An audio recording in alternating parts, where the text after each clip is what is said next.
My name's Patrick Huston, OLY. I'm a two-time Olympian and three-time world champion. I'm a current world record holder of the 70-meter distance in a FITA as a junior recurver. I've been shooting for 17 years in total, and I've been shooting AXCEL products since about 2018. Currently I use the AXCEL Achieve sight with a lovely, really long extension bar because I love aiming. I am a recurve archer. And I'm currently also about to start trying the AXCEL Acclaim, I believe they are, the stabilizers. So I look forward to trying them out later today. I'm from Great Britain. I've represented Team GB, and I'm very happy to be here in South Dakota. Going to the Rio Olympics, I qualified fairly late minute. I was the first British archer to qualify, and that was at the European Championships in May 2016. So I had in total about 2 months between qualification and then the Olympic Games themselves. So it was a very rushed affair. We went abroad, we did various training camps, we did some tournaments, and it was all very quick, bim bam bosh, but the main thing was getting the qualification place. In 2019, we qualified for the Tokyo Olympic Games, and that was a fantastic achievement for the entire British squad, almost all of whom I believe shoot AXCEL products, AXCEL Sights, and we qualified a full men and a full women's team, 6 archers going to the Tokyo Olympics.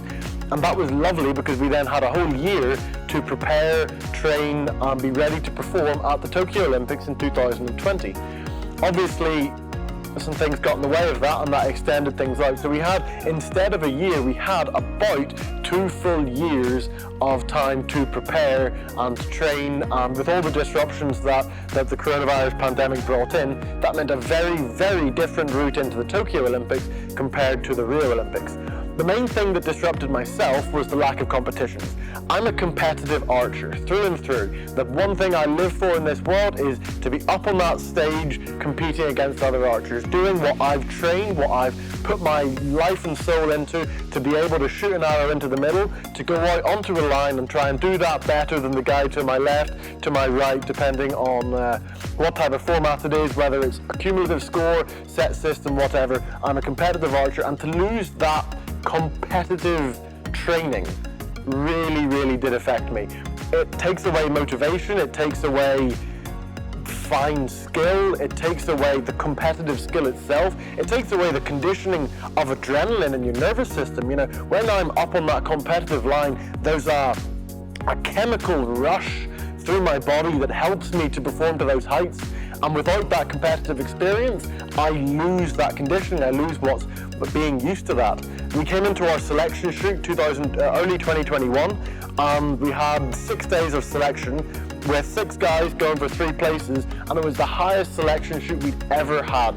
I think in one of our rounds, 672 qualified you 5th out of the 6 people. So it was a really, really high level shoot, and that was done totally off the back of absolutely no competitive training at all. Thankfully, things went very well. I shot some of the best scores I've ever shot, made it through onto the Tokyo team. But then the rest of the year we had some tournaments, but mainly there was a lot of disruption. We missed out on the European Championships because of some government red listing. There was disruption to travel, disruption to training. It was a very complex and nuanced path, but we got to the Tokyo Olympic Games and we got our second Olympic cap. I was definitely disappointed to not have a crowd competing at Tokyo. To go out onto a stage and compete on a finals field, I've done that many times in my career, and it's a fantastic experience. You get this in-the-moment pressure and visceral experience of, well, you shoot a 10, you get cheered. Everybody claps, it's brilliant. You shoot a 9, there's a fair number of claps. You shoot an 8, there's maybe a clap, maybe it's a bit quiet. You shoot a 7, 6, 5, whatever, there's a ooh ripples down the stage. And that makes it a real physical, mental, psychological experience that without that, you're only bringing the pressure that's in your own head. And that, whilst that may be fairly serious, is not the same as riding the wave of success. You get a 10, wow, everybody cheers. You ride that on to your next one. The other person gets a 10, you carry that on and you build that on, and it ripples down the stage, and you can feel literally the physical noise from that number of people. And to not have that in Tokyo, it really detracted from the experience. Obviously there's a lot of pressure, we know this is very important, but it almost feels like a test event. There's maybe 10 people who are athletes watching other athletes competing at, in and around the same time. There's 3 or 4 volunteers dotted around the stage, and then some judges and technical delegates. It's a big loss, and I definitely hope that we get back to full crowds and full stadiums as soon as we can. It really does make the experience. I would say my favourite experience of the Tokyo Olympic Games as a competitor was doing the qualification round.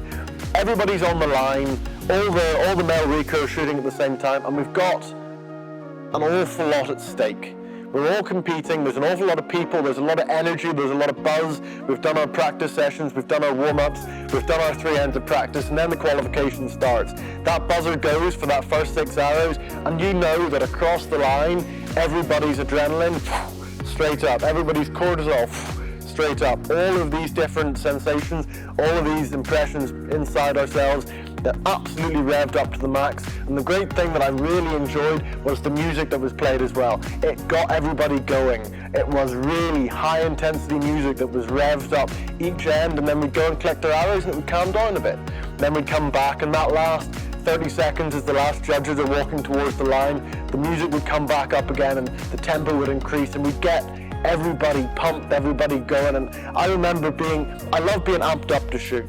I really, really enjoy that. I enjoy that adrenaline fueled. I don't like the word nervous, but absolute adrenalized, absolutely raring to go. And that just means that during my shot, I get that steerage, I get those corrections, and the arrows go in the middle more than they should, more than it would have if it was just practice.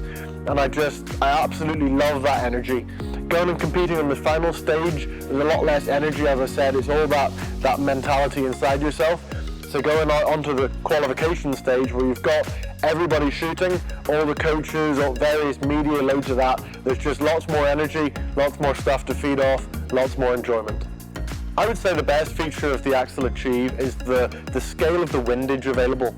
We've got a fantastic ability to adjust the sight left and right without having to loosen anything and move things back and forward.